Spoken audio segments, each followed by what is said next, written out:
dari iblis sangat bergantung pada petunjuk benda-benda keramat yang dia pakai. Contohnya misalkan bola kristal, ya, yang seringkali dipakai para dukun-dukun itu ya, tongkat, keris, dan masih banyak lagi yang lain. Di mana benda-benda itu sudah disusupi, sudah diisi dulu oleh yang namanya roh sibulis atau roh setan atau roh iblis, Bapak Ibu. Tujuannya supaya manusia percaya dan menyembah iblis. Dan memang hasil juga menjadi salah satu penyebab orang gampang percaya. Tapi sekali lagi Bapak Ibu, hasil itu pun terjadi karena kebetulan saja sebenarnya, bukan karena ada kepastian. Matius pasal 7, 15 sampai 16 mengatakan, waspadalah terhadap nabi-nabi palsu yang datang kepadamu dengan menyamar seperti domba. Menarik ini Bapak Ibu. Nabi-nabi palsu itu datang kepadamu dengan menyamar seperti domba. Apa artinya menyamar seperti domba? Mereka mencoba menduplikasikan diri dengan memakai tata cara model pelayanan Tuhan Yesus, maksudnya di situ. Artinya apa? Mereka juga memakai ayat-ayat Alkitab. Mereka juga menyamar dengan memakai nama-nama Tuhan, Bapak Ibu.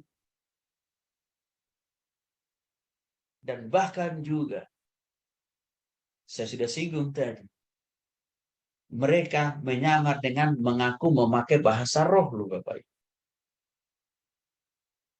Hati-hati.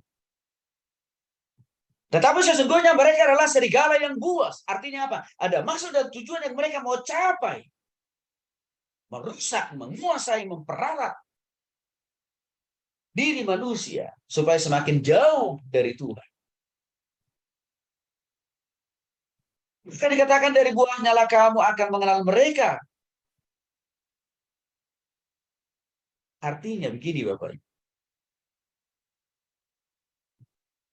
Dari buahnya lah engkau mengenal mereka. Artinya, kita lihat dulu kehidupan rohani orang itu. Sudah bertobat atau belum? Kita lihat praktek hidupnya. Kita lihat karakternya. Kan itu maksudnya. Dari buahnya. Karena dikatakan di sini, dapatkah orang memetik buah anggur dari semak duri? Atau buah ara dari rumput duri? Artinya nggak mungkin Bapak Ibu. Kalau hidup seseorang itu dikuasai oleh iblis, menghasilkan kebenaran, nggak mungkin. Paling-paling yang bisa dihasilkan itu kebaikan. Dan standar kita sebagai orang percaya kan bukan kebaikan, kebenaran. Karena kebaikan itu sifatnya subjektif. Kebenaran itu permanen. Dan standarnya adalah Tuhan dan firman. Artinya kalau ramalan dari iblis itu pasti selalu mengandung unsur negatif. Menghancurkan, meluluhlantahkan. Bahkan membuat orang makin jauh dari itu. Ramalan dari si iblis itu menjerumuskan orang untuk jatuh, dan jatuh terus di dalam keberdosaan. Maka untuk itulah iblis tidak pernah menantang orang yang dilayani itu untuk bertobat. Supaya hidup lebih baik. Enggak penting buat dia. Bahkan orang itu didorong untuk semakin terus hidup di dalam dosa, Bapak. Nah, lalu bagaimana dengan kalau nubuatan itu dari Tuhan? Sangat bergantung pada penyataan Roh Kudus melalui orang yang bernubuat dalam keadaan sadar sepenuhnya. Bedakan Bapak Ibu tadi. Kalau orang yang kerasukan setan, akal dan pikirannya kan tidak lagi dalam keadaan sadar itu. Tapi kalau orang yang bernubuat, akal dan pikirannya tetap dalam keadaan sadar. Ya, dalam keadaan normal dia. Di situ bedanya. Nah, nubuatan itu sepenuhnya tujuannya agar manusia mengerti kehendak Allah dan bersedia menaati. Maka kalau kita kembali kepada 1 Korintus pasal 12 dan juga tentang karunia-karunia rohani itu, Bapak Ibu ya, dan juga dalam 1 Korintus pasal 14 tentang karunia bahasa roh. Rasul Paulus mengatakan begini. karunia bahasa roh, tanda, bukan untuk orang beriman. Sadis banget tuh. Tapi tanda untuk orang beriman itu adalah bernubuat. Artinya apa? Menyampaikan pesan firman Tuhan dengan mudah dipahami, mudah dengar, mudah dimengerti, mudah dilakukan oleh orang yang mendengar. Itu Rasul Paulus tegas mengatakan dalam 1 Korintus pasal 12 itu. Ayat 7 sampai 11 dan juga 1 Korintus pasal 14 ayat 27 sampai dengan 28 itu, Bapak. Contohnya misalkan nubuatan kelahiran Yesus tergenapi dalam Yesaya pasal 7 ayat 14. Di mana dikatakan sebab itu Tuhan sendirilah yang akan memberikan kepadamu satu pertanda. Sesungguhnya seorang perempuan muda mengandung dan akan melahirkan seorang anak laki-laki dan dia akan menamakan dia Immanuel. Nubuatan ini tergenapi, terrealisasi, terbukti. Dalam perjanjian baru Lukas pasal 4 ayat 18 sampai 19. Roh Tuhan ada padaku, kata Maria ini. Oleh sebab ia telah mengurapi aku untuk menyampaikan kabar baik kepada orang-orang miskin. Dan ia telah mengutus aku untuk memberitakan pembebasan kepada orang-orang tawanan. Dan penglihatan bagi orang-orang buta. Untuk membebaskan orang-orang yang tertindas. Untuk memberitakan tahun rahmat Tuhan telah datang. Jadi di sini sangat jelas kelihatan perbedaan ramalan dari si iblis. Tidak ada yang pasti. Tidak ada yang akurat. Kalaupun terjadi, aliwalam lah. Artinya apa? Kebetulan saja. Tapi kalau nubuatan dari Tuhan, pesan dari Tuhan, pasti terjadi. Maka untuk itu saya katakan tadi, Bapak Ibu, kalau kesembuhan dari Tuhan itu tidak hanya sementara, tidak hanya jangka pendek, tapi juga apa? Jangka panjang, dunia dan surgawi loh, Bapak Ibu.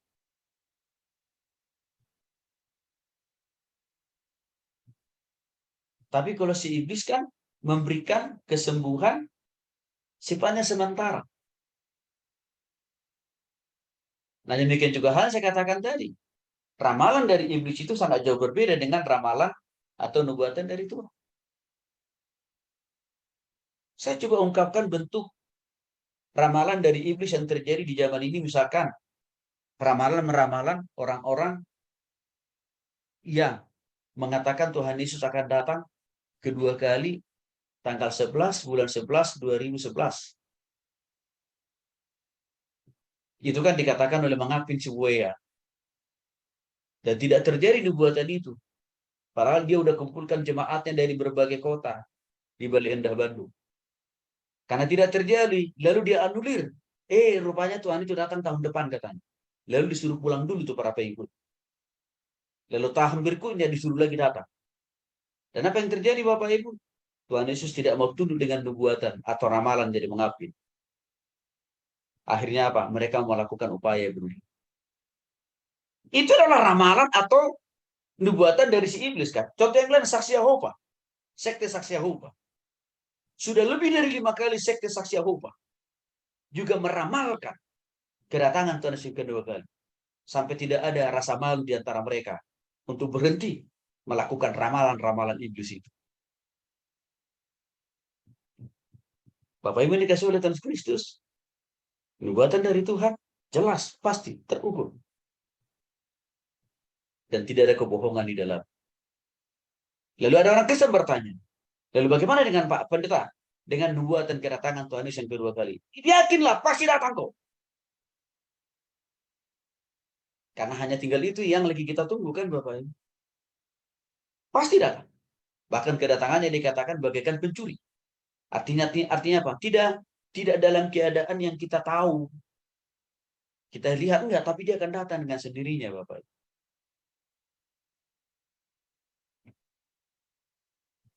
Ya. Berbeda ya. Yang berikutnya adalah saya mau jelaskan dulu kepada kita jenis-jenis nubuatan nabi palsu dalam Alkitab. Nah, tolong Bapak Ibu siapkan dulu Alkitabnya ya, supaya ini bisa kita dalami. Oke. Pak Octavianus tolong siapkan dulu Ulangan pasal 13 ayat 1 sampai 5. Pak Edward Ulangan 18 ayat 22. Lalu Bu Okta, Yesaya 9 ayat 14. Dan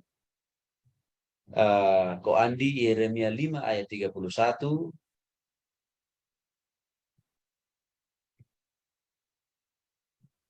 Pak Doni, Yeremia 23 ayat 16 sampai 17. Pak Norbert di Yehezkiel 13 ayat 1 sampai 16. Jeffrey, Yehezkiel 22 ayat 23 sampai 31.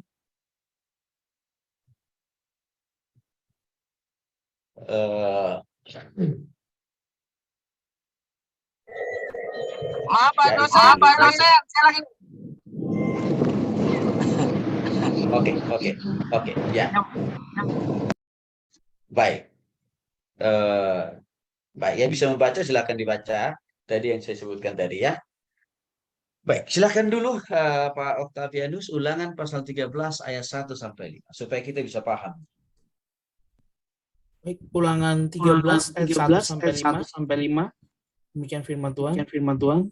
Apabila di tengah-tengahmu muncul seorang nabi atau seorang pemimpi dan ia memberitahukan kepadamu suatu tanda atau mujizat, dan apabila tanda atau mujizat yang dikatakannya kepadamu itu terjadi dan ia membujuk, mari kita mengikuti Allah lain yang tidak kau kenal, dan mari kita berbakti kepadanya. Maka janganlah engkau mendengarkan perkataan nabi atau pemimpi itu, sebab Tuhan Allahmu mencoba kamu untuk mengetahui apakah kamu sungguh-sungguh mengasihi Tuhan Allahmu dengan segenap hatimu dan dengan segenap jiwamu. Tuhan Allahmu harus kamu ikuti. Kamu harus takut akan Dia. Kamu harus berpegang pada perintahnya. Suaranya harus kamu dengarkan. Kepadanya harus kamu berbakti dan berpaut. Nabi atau pemimpi itu haruslah dihukum mati. Karena ia telah mengajak murtad terhadap Tuhan Allahmu yang telah membawa kamu keluar dari tanah Mesir dan yang menebus engkau dari rumah perbudakan dengan maksud untuk menyesatkan engkau dari jalan yang diperintahkan Tuhan Allahmu kepadamu untuk dijalani. Demikianlah harus kau hapuskan yang jahat itu dari. Baik. Nah, Bapak Ibu dikasih oleh Tuhan Yesus Kristus, dalam Ulangan pasal 13 ayat 1 sampai 5 jelas sekali di sana. Bentuk konkret nubuatan yang berasal dari si iblis atau si iblis. Kan nabi, tapi menyesatkan. Ya. Maka dikatakan di sini, apabila di tengah-tengahmu muncul seorang nabi atau seorang pemimpi. Seorang nabi atau seorang pemimpi. Siapa maksud pemimpi di sini, Bapak Ibu? Pemimpi di sini adalah para dukun-dukun itu sebenarnya, paranormal itu. Ya, ia memberitahukan kepadamu satu tanda atau mujizat. Karena apabila tanda atau mujizat yang dikatakannya kepadamu itu terjadi, tujuannya apa? Untuk membujuk kita. Supaya apa? Meninggalkan Tuhan, menjauhi Tuhan. Itu sudah dijelaskan dalam Ulangan pasal 13 ayat 1 sampai 5, Bapak Ibu. Jadi sebenarnya bukan barang baru, nubuatan-nubuatan palsu yang dilakukan oleh pengajar sesat atau juga para dukun-dukun itu. Bukan barang baru. Ini sudah ada kok dalam zaman Alkitab. Dan sampai hari ini terus-menerus berkembang. Artinya apa? Dipakai, dimanfaatkan, dan dipercaya banyak orang loh Bapak Ibu. Termasuk orang Kristen. Katanya di sana bisa menyembuhkan orang. Cepat. Pakai jalur tol. Baru bondong-bondong orang lari ke situ. Saudara, liciknya para datu-datu, para dukun-dukun itu. Kalau pasien itu beragama Kristen, maka pendekatan awal yang mereka pakai apa? Alkitab ditaruh di atas mejanya. Coba itu. Bahkan diawali dengan apa? Doa dulu. Bahkan pakai bahasa roh. Tapi motivasi tujuannya semuanya adalah membuat orang apa? Percaya kepada apa yang ditawarkan, yang ujungnya adalah menjauhkan orang dari itu. Kalau pasiennya itu misalkan penganut agama lain, diganti kitabnya. Itu boleh mereka pakai. Dan ada banyak orang yang sharing ke saya tentang pengalaman-pengalaman itu. Dan saya katakan, Bapak Ibu harus bertobat itu, saya bilang. Ya. Nah, kita dengarkan dulu. Ulangan pasal 18 ayat 22. Silakan. Ulangan Pasal 18 22. ayat 2. Demikianlah firman Tuhan. Demikianlah firman Tuhan. Apabila seorang Apabila seorang berkata, nabi berkata, nama Tuhan, nama Tuhan, kataannya itu tidak terjadi sampai, maka itulah maka perkataan yang perkataan yang tak difirmankan. Dengan terlalu berani Nabi itu, maka janganlah gentar. Baik. Ada lagi nubuatan palsu yang kedua, Bapak Ibu. Tidak tergenapi. Walaupun mereka berbicara bahkan memakai nama Tuhan. Tidak tergenapi. Ya, jadi ada yang tergenapi tapi tidak memakai nama Tuhan, tapi tidak memakai kuasa Tuhan. Ada yang begitu. Tapi ada model yang kedua. Mereka memakai nama Tuhan, tapi tidak pakai kuasa Tuhan. Tidak tergenapi. Buat apa mereka memakai nama Tuhan? Hanya sekedar untuk mengelabui, membohongi pasiennya. Maka dikatakan di sana, Nabi itu tidak sedang berbicara atas nama dan kuasa atas kuasa Tuhan, enggak. Nabi palsu itu ya. Tapi nabi palsu itu atau si dukun itu, ya, atau si pengajar sesat itu, mereka memakai namanya sendiri. Cuman mereka mendompleng dengan menyebut nama Tuhan. Ini yang saya katakan tadi banyak dipakai kan di zaman ini, Bapak Ibu. Baik mereka yang berprofesi sebagai pengajar sesat atau juga sebagai dukun atau paranormal. Ini kan yang mereka pakai. Oke, baik, kita dengarkan dulu Yesaya 9 ayat 14.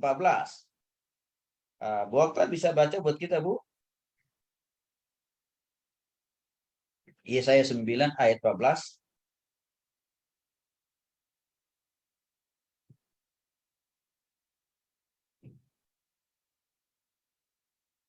Oke, saya akan baca. Tua-tua dan orang yang terpandang itulah kepala, dan nabi yang mengajarkan dusta itulah ekor.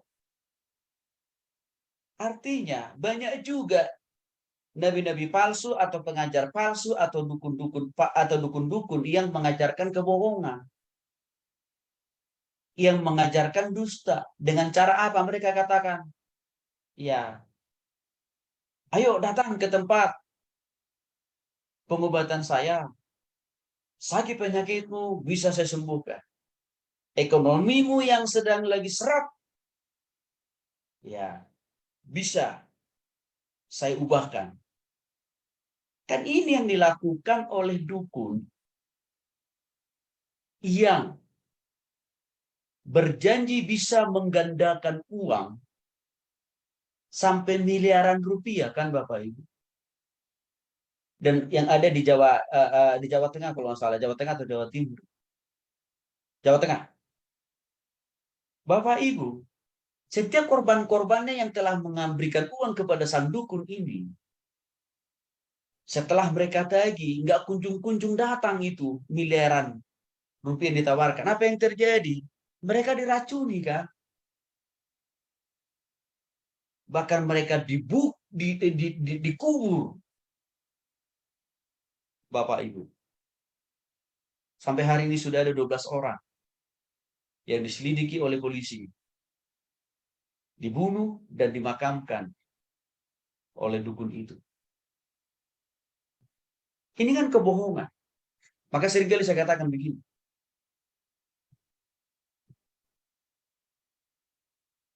masyarakat Indonesia ini masih perlu pendidikan, masih perlu pengetahuan. Karena minimnya dan rendahnya pengetahuan masyarakat Indonesia menyebabkan mudah dibohongi oleh para dukun. Dan Bapak Ibu dikasih oleh Tuhan Yesus Kristus, yang 12 orang yang meninggal tadi karena dibunuh oleh dukunnya, itu bukan orang miskin, loh. Orang kaya itu. Tapi mengapa mereka masih percaya dengan apa yang disampaikan oleh sang dukun? Karena mereka ingin cepat kaya raya tanpa mengikuti proses tahapannya Tuhan. Dukun mengajarkan kebohongan alias dusta. Maka sering saya tantang begini. Kalau memang dia bisa menggandakan uang, nggak usah pakai susah deh. Nggak usah minta uang lain digandakan, uangnya sendiri aja digandakan. Gampang kan? Jadi kalau masyarakat Indonesia itu cerdas dan pintar, harusnya dukun itu ditantang dulu. Bagaimana dia menggandakan uangnya sendiri dulu? Bisa nggak? Atau bagaimana dia bisa mengubah daun-daunan yang ada di kebunnya menjadi dolar? Kenapa harus jauh-jauh mengumpulkan uang orang, meminta uang orang untuk digandakan? Kan kejauhan. Tapi sekali lagi Bapak Ibu dikasih oleh Tuhan Yesus, itulah pekerjaan daripada iblis. Yang sangat mudah membutakan mata rohani, termasuk akal logika sehat manusia yang belum sungguh-sungguh bertobat. Di situ dia persoalan.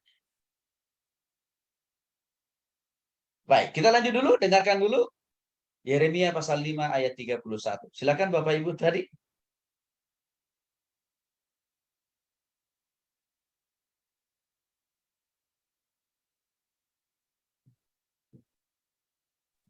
Yeremia pasal 5 ayat 5 Para nabi bernubuat palsu dan para imam mengajar dan umatku menyukai. Tetapi apakah yang akan kamu buat apabila datang kesudahannya? Baik, terima kasih. Yang keempat, ya, jenis-jenis nubuatan nabi palsu dalam Alkitab. Nubuatan dan ramalan itu berupa rekaan dari hati para nubuator palsu itu. Nubuatan atau ramalan itu berasal dari hati dan pikiran dari sang dukun itu sendiri, Bapak. Maka dalam Yeremia tadi ayat 5, pasal 5, 13 jelas para nabi bernubuat palsu. Bernubuat palsu itu berarti bohong kan Bapak Ibu. Tetapi para imam, berarti ini hamba Tuhan yang benar, mengajar dengan sewenang-wenang dan umatku menyukai yang demikian. Tetapi apakah yang akan kamu perbuat apabila datang kesudahannya? Artinya, para nubuator palsu itu, dukun-dukun itu Bapak Ibu, pasti ada hukumannya, pasti ada sanksinya. Bukan hanya nanti waktu mereka meninggal, enggak, tapi selama dalam perjalanan hidup mereka di dunia ini juga. Pasti ada hukumannya. Maka salah satu bentuk konkret hukuman yang dialami oleh nubuator palsu atau dukun-dukun itu Bapak Ibu. Banyak mereka ditangkap polisi kan. Contoh Mengaping Siboya. Dijebloskan 5 tahun penjara itu di LP Sukamiskin. Ya. Dan masih banyak lagi pengajar-pengajar sesat yang lainnya. Nah, kalau kita terjemahkan dalam bentuk yang lebih jauh, kan sudah banyak juga dukun-dukun yang ditangkap dan dipenjarakan kan Bapak Ibu. Itu kan contoh-contoh konkret bagaimana nubuatan-nubuatan, janji-janji palsu yang mereka tawarkan itu juga membawa hukuman buat mereka sendiri. Nah, mari kita dengarkan dulu Yeremia pasal 23 ayat 16 sampai 27. Silakan Bapak Ibu. Yeremia 23 ayat 16 sampai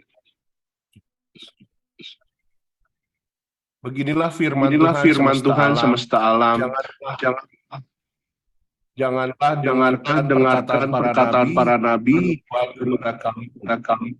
Mereka hanya memberi harapan yang sia-sia kepadamu dan hanya mengungkapkan penglihatan rekaan hati sendiri, bukan apa yang datang dari mulut Allah. Mereka selalu berkata kepada orang-orang yang menista firman Tuhan, kamu akan selamat. Dan kepada setiap orang yang mengikuti kedegilan hatinya, mereka berkata, malapetaka tidak akan menimpa kamu. Ya, baik, makasih Pak. Nah, di dalam Yeremia pasal 23, 16-17 itu Bapak Ibu dikasih oleh Tuhan Yesus Kristus sangat jelas sekali dikatakan.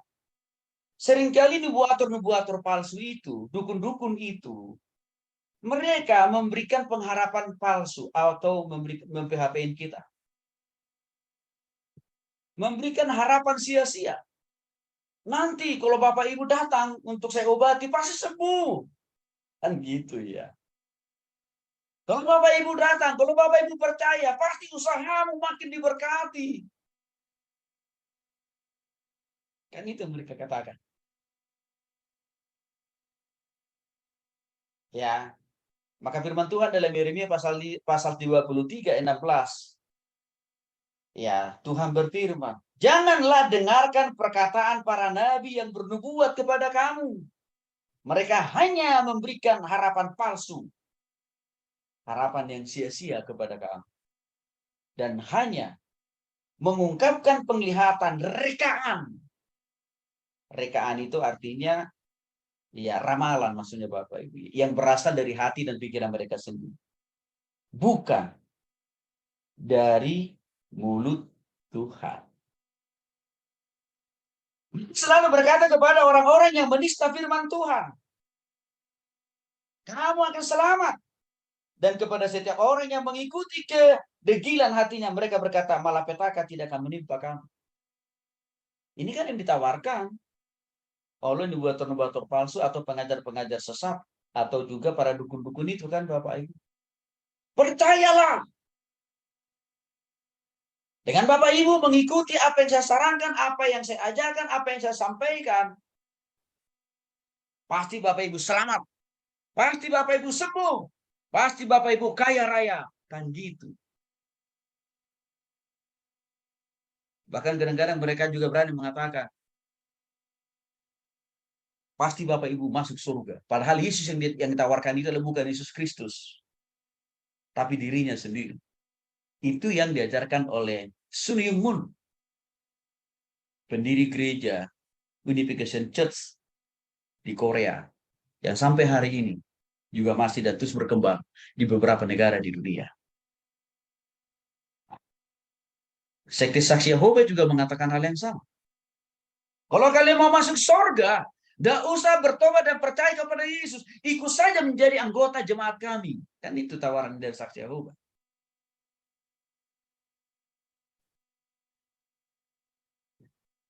Ya, Bapak Ibu ya. Nah,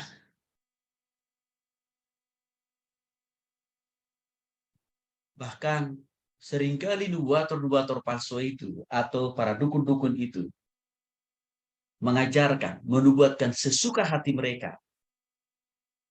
Tetapi dengan memberikan pengharapan. Tapi lagi-lagi pengharapan mereka itu zong, kosong. Mereka mengatakan tidak ada itu neraka. Kan gitu. Jadi mereka mutar balik ke firman Tuhan. Sehingga orang merasa nggak apa-apa lah hidup terus di dalam dosa. Tidak ada itu dosa. Sehingga orang merasa berbuat salah itu manusiawi.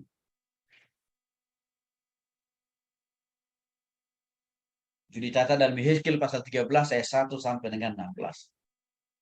Bahkan seringkali juga nubuator-nubuator palsu atau juga para dukun itu menghibur di tengah-tengah ketidakadilan atau ketimpangan sosial yang seharusnya diperbaiki. Saya masih ingat dulu ya. Waktu saya jadi mahasiswa S1 zamannya Soeharto, tahun 98.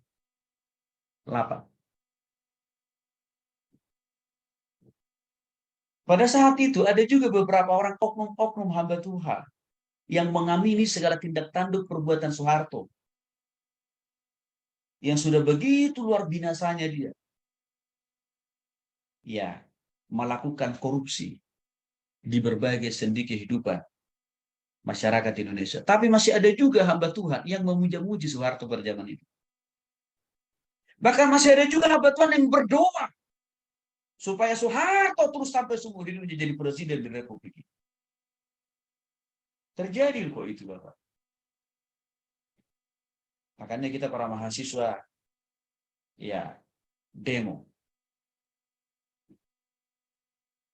Karena waktu itu mereka katakan pasti jauh lebih baik kok kalau Soeharto tak jadi presiden seumur hidup. Karena tidak ada presiden yang lebih baik dari Soeharto. Kan itu yang selalu dikhotbahkan, diajarkan pada zaman itu. Sehingga pada zaman itu banyak juga orang Kristen tidak berani protes, tidak berani ikut demonstrasi. Banyak. Alias cari aman.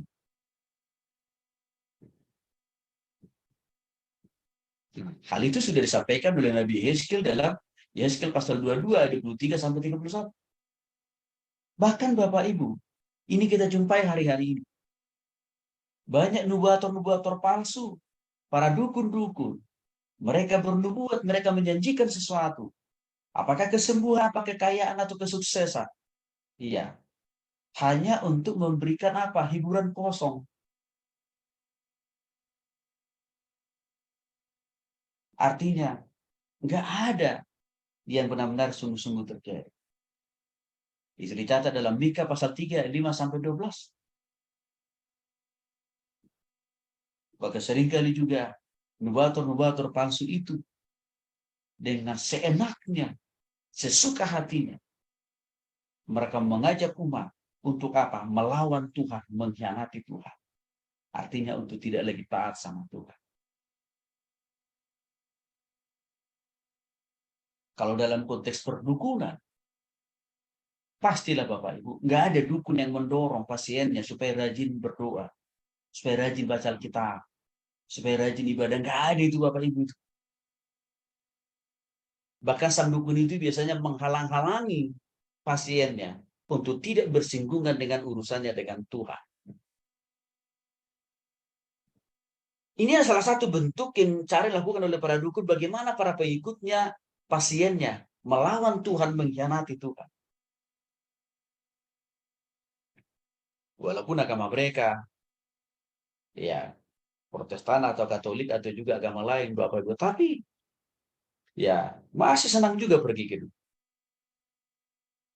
Nah, ini contoh jenis-jenis nubuatan nabi-nabi palsu yang memang sudah terbukti dan dicatat dalam Alkitab, sudah ada pada zaman itu. Maka sekali lagi Bapak Ibu, bukan sesuatu hal yang aneh dan yang baru. Kalau di zaman ini muncul nubuatan-nubuatan palsu, dukun-dukun, paranormal, bukan barang baru sebenarnya. Maka dalam hal ini kita jangan mudah terkecoh. Walaupun mereka memakai nama Tuhan. Walaupun mereka tadi ya membaca Alkitab dulu sebelum melakukan pengobatan. Bahkan berdoa dulu sebelum melakukan pengobatan. Jangan mudah terkecoh. Termasuk saya katakan tadi pengalaman teman saya. Ya, dukun yang dia datangi itu ya pakai bahasa roh kata dia. Hati-hati kita. Bahkan waktu itu dia katakan, wah Pak Tony, ya saya yakin ini orang sudah bertobat. Dari mana Bapak Ibu tahu? Wah, waktu saya masuk ke rumahnya, dinding kiri dan kanannya penuh dengan gambar Yesus dan salib Yesus. Bayangin Bapak Ibu. Gambar Yesus dan salib Yesus penuh di dinding kamarnya. Belum lagi waktu masuk ke ruang praktek. Ya, dituntun dulu keluarga ini untuk apa? Baca Alkitab loh Bapak Ibu. Keren kan Bapak Ibu tuh? Tapi saya bilang, Bu, Pak, jangan mudah terkecoh. Karena Alkitab sudah jauh-jauh hari menjelaskan, mengingatkan itu. Oke, jadi saya berharap ini Bapak Ibu kita jelaskan kepada jemaat ya. Baik. Ya. Yang berikutnya kita akan lihat perbedaan yang lain. Ya, yaitu perbedaan kuasa iblis dan Tuhan dalam memberi visi. Saya menjelaskan dulu apa itu visi. Visi adalah penglihatan jangka panjang. Visi berasal dari kata vision. Contohnya, kita nonton televisi di rumah kita saja, tapi kita bisa tahu apa yang terjadi di Israel, apa yang terjadi di Amerika, apa yang terjadi di Uni Soviet, apa yang terjadi di Papua, di Sumatera, Sulawesi, dan juga di daerah-daerah lain. Artinya visi, penglihatan yang jauh ke depan. Nah, jangan lupa Bapak Ibu dikasih oleh Tuhan Yesus Kristus, iblis juga bisa memberikan visi. Ya, penglihatan jauh ke depan untuk dilakukan oleh seseorang yang percaya kepada iblis itu sendiri. Nah, visi dari iblis diperoleh saat orang tersebut dalam keadaan di luar kendali dari pikirannya sendiri, alias tidak sadarkan diri, Bapak. Ini yang seringkali saya katakan istilahnya kesurupan. Orang kesurupan itu kan di luar kendali sendiri, artinya tidak sadarkan diri kan dia. Maka setelah dia selesai kesurupan kan kita tanya lagi, dia tadi atau barusan baru selesai ngomong apa, bicara apa, enggak, saya nggak ngomong apa-apa, nah, gitu kan gitu. Jadi apa yang keluar dari bibir dan mulutnya itu tidak juga dipahami secara akal dan pikirannya sendiri. Karena kenapa? Iblis bekerja. Tujuan iblis memberikan visi yang seperti ini, Bapak Ibu, supaya manusia itu melakukan apa yang iblis mau, apa yang iblis suka, apa yang iblis kehendaki. Contoh konkret misalkan para dukun dalam Yehezkiel pasal 13 ayat 18 sudah diingatkan, sadarlah dan berjaga-jagalah, lawanmu si iblis atau si iblis berjalan keliling sama seperti singa yang mengaum-ngaum, mencari orang yang dapat ditelannya. Itu sudah diperingatkan oleh Petrus dalam 1 Petrus 5 ayat 8. Lagi-lagi Bapak Ibu, pernah sebuah keluarga mengatakan begini ke saya. Kebetulan keluarga ini usahanya bangkrut. Lalu mereka terinspirasi dari pengalaman teman tetangga yang juga punya pergumulan yang sama. Lalu mereka pergi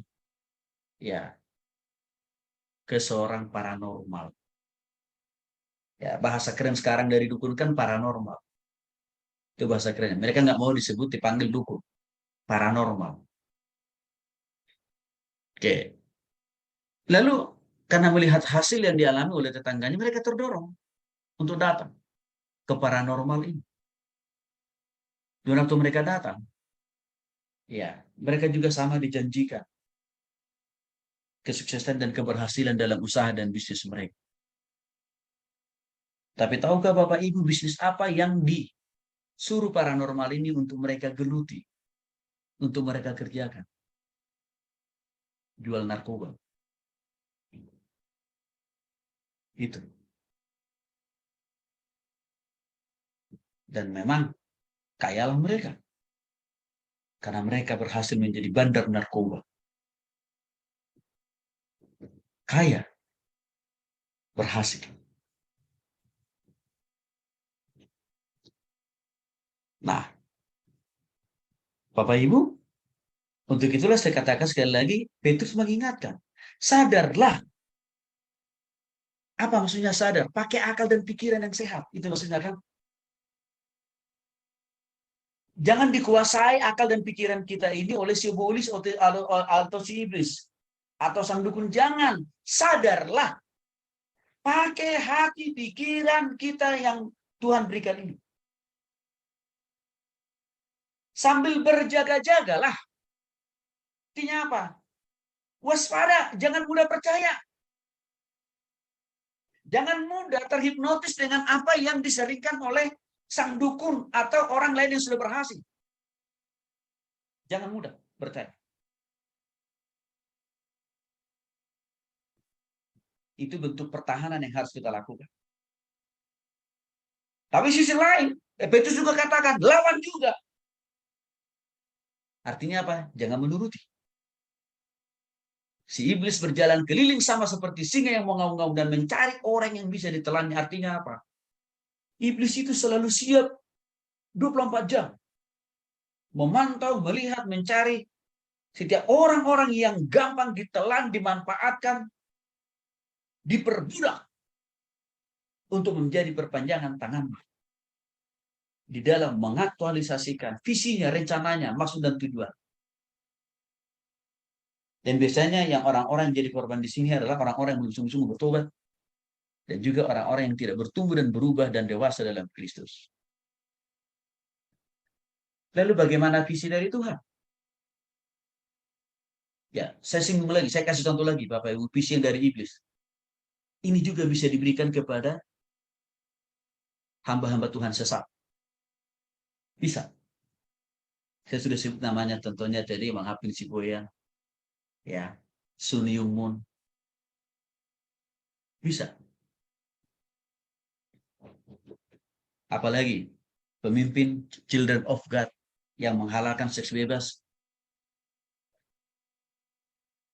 Kan itu mereka itu mendapatkan visi dari iblis kan. Gereja setan. Latar belakang berdirinya gereja setan itu karena mendapat visi dari iblis kan. Bapak Ibu. Ini dalam konteks gerejawi maksud saya. Oke. Lalu bagaimana visi dari Tuhan? Diperoleh dalam keadaan terjaga dan sadar. Artinya apa? Kalau kita mendapatkan visi dari Tuhan, akal dan pikiran kita itu tetap bekerja. Tetap sadarkan diri kita. Jadi Tuhan tidak melumpuhkan akal dan pikiran kita waktu kita mendapatkan visi dari Dia. Enggak. Kita tetap sadar kok. Kita tetap memakai akal dan pikiran kita. Maka waktu kita mendapatkan visi dari Tuhan, kita tidak kerasukan. Seperti orang mendapatkan visi dari si iblis. Ya. Visi dari Tuhan bukan didapatkan oleh manusia, oleh kekuatannya, oleh kemampuannya, tetapi anugerah, pemberian dari Tuhan kepada manusia seturut dengan waktu, cara, dan kehendak Kristus sendiri. Dan kalau visi dari Tuhan itu Tuhan kasih untuk kita, jelas tujuannya. Memuliakan nama Tuhan dan juga melakukan kehendak Tuhan. Artinya apa? Jauh dari unsur-unsur dosa. Aktivitas, kegiatan, program yang kita lakukan kalau itu visi dari Tuhan. Kalau visi tidak dapatkan dari Tuhan, pasti tidak berkontradiksi. Pasti tidak bertolak belakang dengan isi Alkitab. Enggak mungkin. Kalau itu visi dari Tuhan.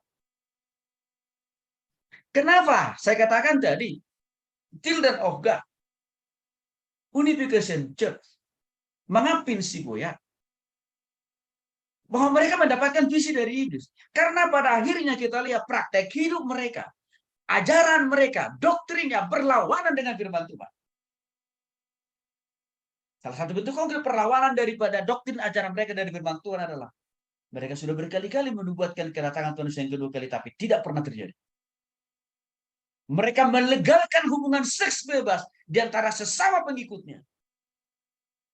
Kan itu tidak ada dalam Alkitab. Kalau visi dari Tuhan, sinkron, sejajar, berkolaborasi, 11-12 dengan firman Tuhan. Visi dari Tuhan akan menuntut kita untuk apa? Berpikir benar, bertindak benar, hidup benar, berperilaku benar, melayani benar, bekerja benar, berbisnis benar. Tapi visi dari si iblis atau si iblis tidak perlu bertobat, tidak perlu berubah, tidak perlu berpikir benar, tidak perlu. Jadi jelas sekali perbedaannya kan Bapak Ibu.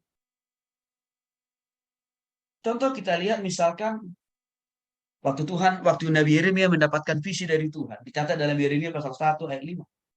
Sebelum aku membentuk engkau dalam rahim ibumu, aku telah mengenal engkau. Dan sebelum engkau keluar dari kandungan aku telah menguduskan engkau. Aku telah menetapkan engkau menjadi nabi bagi bangsa-bangsa.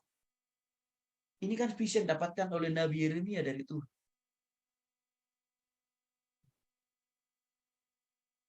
Artinya, sebelum Nabi Yeremia ada dalam rahim ibunya, Tuhan telah mengenal dia. Maka sebelum dia keluar dari rahim atau kandungan ibunya, Tuhan telah mempersiapkan atau menguruskan dia. Dengan tujuan menjadi nabi bagi bangsa-bangsa. Dan kalau kita lihat, implementasi dari visi yang didapatkan oleh Yeremia ini apa? Benar kan? Yeremia menjadi nabi. Menjadi, ya, perpanjangan tangan Tuhan untuk menyampaikan isi hati, pikiran, dan perasaan Tuhan. Yaitu apa? Firman Tuhan. Visi yang dari Tuhan membentuk, mengenal, menguduskan. Jelas ya? Menetapkan setiap kita menjadi alat di tangannya dan juga untuk menjadi alat kemuliaannya Bapak. Maka sekali lagi, visi yang dari Tuhan yang kita dapat itu bisa diukur dan bisa diuji oleh kebenaran firman Tuhan. Saya jadi ingat waktu tahun 2003 ya, saya mendapatkan visi dari Tuhan dalam mendirikan yayasan LPPI. Jelas sekali visi itu saya dapat.